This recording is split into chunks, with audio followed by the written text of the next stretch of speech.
ensuite, donc, on a déjà beaucoup évoqué dans les témoignages la question de la scolarisation des enfants. Et nous allons nous pencher plus particulièrement sur cette question.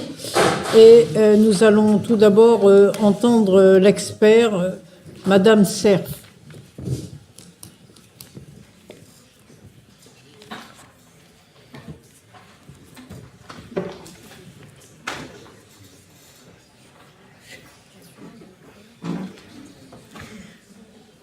Il y a des questions techniques à régler. Voilà, je vais vous laisser vous présenter. Bonjour, Brigitte Cerf, je suis enseignante, responsable syndicale à la FSU sur les questions de droit et liberté et particulièrement sur les questions de migration. Donc évidemment concernée par le procès d'aujourd'hui directement pour nous et dans le cadre de notre syndicat sur les questions d'éducateurs, de PJJ et toutes les branches pouvant être liées à ces affaires. Depuis la loi Ferry en 1882, l'instruction est obligatoire. Cette obligation s'applique à partir de 6 ans sur tous les enfants français, à l'origine jusqu'à 13 ans, puis depuis 1959 jusqu'à 16 ans révolus. Les familles roms vivent souvent, trop souvent, dans des conditions précaires, chaotiques, qui font obstacle à la scolarisation de leurs enfants. Celles-ci restent confrontées à des difficultés de 2 ordres, des obstacles de nature administrative, les refus d'inscription scolaire de la part de certaines municipalités, en raison d'une arrivée récente ou mal établie sur la commune, la non-fourniture de justificatifs qui retarde les démarches. Parfois, quand l'inscription est acceptée, des conditions de scolarisation sont insatisfaisantes, dans des locaux peu conformes aux exigences et à la non-discrimination et de non-respect de la dignité de tous les enfants. C'est en vue de lever ces obstacles à la scolarisation effective des élèves itinérants ou primo-arrivants que le ministère, en 2012, a publié 3 circulaires qui s'étaient tournées vers les élèves vivant en squat et en bidonville et accueillis dans les écoles d'abord élémentaires, qui sont des élèves qui ont des besoins particuliers éducatifs, puisqu'ils vivent dans des contextes culturels, éducatifs, avec des caractérisations de la représentation de l'école et des apprentissages qui peuvent être très différents de celles des autres familles. Et donc, pour éviter ces différenciations, des structures ont été créées. Dès 1975, avec les centres de formation et d'information pour la scolarisation des enfants de migrants, les CEFISEM, qui se chargeait de former les enseignants pour accueillir les enfants de l'immigration. En 1990, cela s'est élargi pour accueillir les enfants des zones précaires, c'est-à-dire des bidonvilles et des squats, quels qu'ils soient. En 2002, tout ceci a été restructuré pour créer les centres pour la scolarisation des nouveaux arrivants et des enfants du voyage, les CASNAV, qui est recentré sur l'aide à l'intégration des élèves nouvellement arrivés en France et scolarisés. En 2012, les circulaires les renomment autrement, mais leur sigle a changé. Ces structures, quand elles existent en nombre suffisant dans les départements, permettent d'accueillir les enfants allophones et elles sont des passerelles vers une scolarisation plus classique. Cette scolarisation accompagnée permet cependant pas d'assurer une pérennité de la scolarité des enfants en grande précarité. Pour assurer la continuité du parcours scolaire, il faut renforcer l'information des familles, bien sûr, établir des relations de confiance avec elles, s'appuyer sur les partenariats associatifs, mettre en place la scolarisation dans des conditions décentes, sans oublier de stabiliser les lieux de vie. Les conditions de scolarisation sont parfaitement définies dans la loi et très différentes de ce que nous avons entendu dans les différents témoignages qui sont déjà passés et qui continueront à passer tout à l'heure. Pour les élèves, il y a des documents nécessaires et obligatoires pour s'inscrire dans les établissements scolaires. La domiciliation n'en fait pas partie. Les seuls documents obligatoires sont le livret de vaccination et un document permettant de reconnaître l'identité réelle de l'enfant et de la relation avec la personne qui vient l'inscrire. C'est-à-dire que ça peut être le livret de famille, mais ça peut être tout autre document prouvant ce lien. De plus, ces documents ne sont pas obligatoires d'être totalement fournis au moment de l'inscription. La loi de 2002 sur les modalités d'inscription, qui est très claire, celle du 20 mars, nous rappelle que non seulement l'enfant doit être inscrit quelle que soit sa nationalité, son âge, et elle ne peut être subordonnée à aucune demande de titre de séjour, ce qui est déjà quelque chose d'important, mais en plus que les documents peuvent être en cours de réalisation. Il n'est absolument pas obligé de les présenter dès l'inscription scolaire. Donc, comme on le voit, la loi est plutôt bien faite. Il existe tout un système de conditions qui permettent d'accueillir ces enfants, des classes spécialisées, des passerelles pour les plus jeunes, des passerelles après 16 ans dans le cadre de la scolarisation et des emplois d'avenir ou des contrats de réinsertion pour permettre aux jeunes qui arrivent de suivre un minimum de formation, quelle que soit leur situation. Dans la réalité des faits, on en est très loin parce que il y a des empêchements personnels, on va dire, politiques, à cette scolarisation, des ralentissements en espérant que le terrain sera évacué d'ici là, des refus systématiques plus sombres, c'est-à-dire que les enfants sont scolarisés, mais on leur interdit tout ce qui va autour, c'est-à-dire tout le périscolaire, les transports, la cantine, les études, les temps partagés, et ce qui fait que les familles qui sont sur des terrains éloignés vont faire des efforts pendant un instant, puis ça va devenir très compliqué d'être présente, de venir rechercher les enfants, de repartir. Et en fait, la communauté éducative fait tout ce qu'elle peut pour épauler. Il est arrivé dans certaines villes que des enseignants montent des cantines sauvages pour permettre aux enfants de déjeuner sur place, puisque ce n'était pas prévu par la municipalité qui avait décidé de les exclure, ou de les soumettre au tarif le plus fort, sous prétexte qu'ils n'étaient pas domiciliés dans la commune.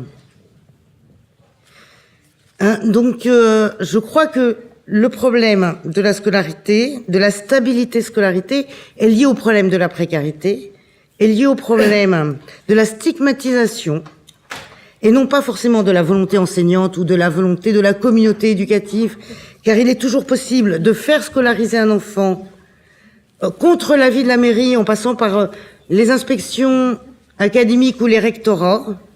Parfois, cela ne suffit pas. Il faut monter en préfecture pour faire appuyer, faire un référé pour faire scolariser les enfants. Certaines mairies mettent très longtemps, mais la plupart du temps, quand les enfants sont scolarisés pendant un temps. Ensuite, il y a les jeunes sont expulsés des terrains, les familles. Et là, on a vu des enfants faire 1h30, 2h, 3 heures de transport pour continuer à suivre la scolarité dans l'école où ils avaient été relativement bien accueillis, où ils s'y sentaient à l'aise et reconnus en tant qu'élèves. C'est surtout vrai pour les jeunes qui sont au collège ou au lycée et qui sont prêts à prendre des bus pendant des heures pour continuer cette scolarité au prix d'un confort personnel et qui n'a pas été prise en compte du tout au moment de l'évacuation de terrain. Alors, évaluation, on cherche, ils sont mis, les familles, souvent en hôtel, mais sans tenir compte, aucunement, de la poursuite de la scolarité. On ne peut pas demander à des enfants de faire, comme le disait madame, 5 ou 6 écoles dans l'année, et d'avoir envie de continuer de sa scolarité. Déjà qu'on se trouve dans les écoles avec des enfants qui ont peur que simplement le terrain soit expulsé pendant qu'ils sont à l'école. C'est-à-dire des jeunes qui ne se retrouvent pas en situation d'apprentissage, parce qu'ils ne peuvent pas être sereins.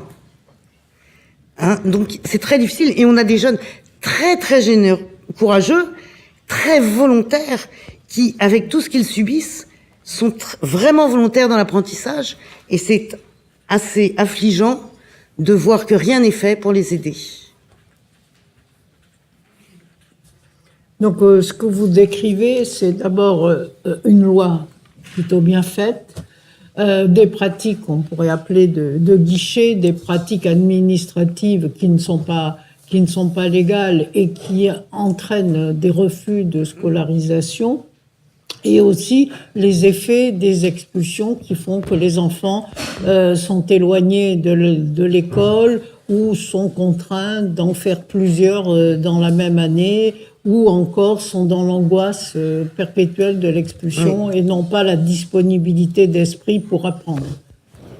Oui, c'est exact. C'est très compliqué pour un jeune d'arriver à être à l'école, disponible, en ne sachant pas ce qu'il va manger, où il va dormir, et toutes ces questions-là. Et vous pensez que c'est vraiment, mis à part les expulsions, les résistances administratives, pour être euphémisant, sont liées au fait qu'ils sont roms? Fortement. Alors, je dirais, c'est lié au fait qu'ils sont roms, c'est lié au fait qu'ils soient précaires, qu'ils vivent en bidonville ou en squat. Il y a une accumulation de causes qui, malheureusement, sont majoritairement actuellement portées par les familles dites roms, bulgares, qui sont roumaines, bulgares, d'Europe de l'Est, on va dire. Hein. Ils cumulent toutes les conditions pour subir ces pressions et ces choses. Et vous qui êtes enseignante, madame, vous pouvez dire qu'ils ont la volonté d'apprendre comme tous les enfants? Alors, je n'ai jamais rencontré, des autres aussi. Voilà. Ce sont des enfants comme les autres. J'allais dire dans les classes, heureusement. Ce sont des enfants comme les autres, scolarisés. Alors, il y a toujours des exceptions, des écoles où ça se passe mal. Mais je crois que ça peut se passer mal pour plein de raisons, avec plein d'enfants.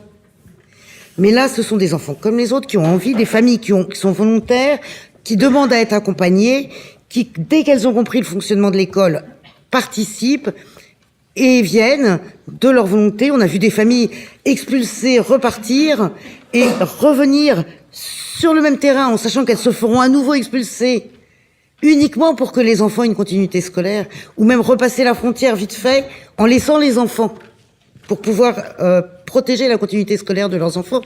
Donc on est très loin de l'image véhiculée qui dit que ce sont des familles éloignées de la société qui ne veulent pas que leurs enfants aillent à l'école. On en est très très loin. J'ai une question, madame. On entend souvent parler de la ségrégation d'enfants roms dans les autres États membres de l'Union européenne, tels que la République tchèque, la Slovaquie, la Hongrie ou la Roumanie. Est-ce qu'on peut parler de nos jours d'une ségrégation des enfants roms dans certaines écoles en France ou pas? Alors il y a, j'allais dire tous les ans, 1 ou 2 cas qui remontent de villes ou d'écoles qui, alors sous des prétextes plus ou moins bons, hein, celle de favoriser l'approche de la langue française, et quand il n'y a pas de classe spécifique, par exemple, dans les arrondissements, puisque il y a des classes qui existent, qui sont des UP2A, des unités pédagogiques pour les enfants nouvellement arrivants, hein, qui permettent d'apprendre la langue, mais qui sont des classes incluses dans les écoles, avec des enfants qui sont dans des classes, dans leur classe d'âge, et qui vont prendre leurs cours de français ou de remise à niveau pour les plus grands, pour leur permettre de suivre une scolarité normale. Et donc, malheureusement, ces structures n'existent pas partout. J'allais dire, comme exemple, il y en a 53 à Paris, il y en a 2 à Nantes. Ça vous donne déjà, et ça c'est une politique et de la ville et des rectorats et de l'éducation nationale, de plus ou moins travailler ces questions-là. Hein. Et donc, mais tous les ans, il y a eu une classe ouverte à un moment au-dessus d'une gendarmerie, sous prétexte que c'était plus facile de les regrouper, de travailler tous ensemble sur ce qu'était l'école et tout. On sait que ça ne marche pas. On sait que ce sont des enfants qui, comme les autres, demandent à être mélangés, à jouer et à participer à toutes les activités liées à l'école. Qui prend la décision de créer ce type de classe d'accompagnement, disons? Alors, la mairie a ouvert un local dans ce cadre-là. La mairie a ouvert un local. Et en fait, du coup, l'éducation nationale a libéré un enseignant pensant que c'était une solution transitoire. Malheureusement, ce genre de transitoire, souvent, dure très longtemps.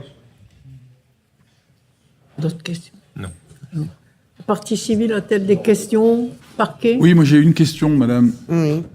J'ai ici une circulaire que vous devez connaître, qui est du 26 août 2012, qui fait partie de celle dont vous parliez tout à l'heure, qui s'intitule « Circulaire interministérielle relative à l'anticipation et à l'accompagnement des opérations d'évacuation de campements illicites ».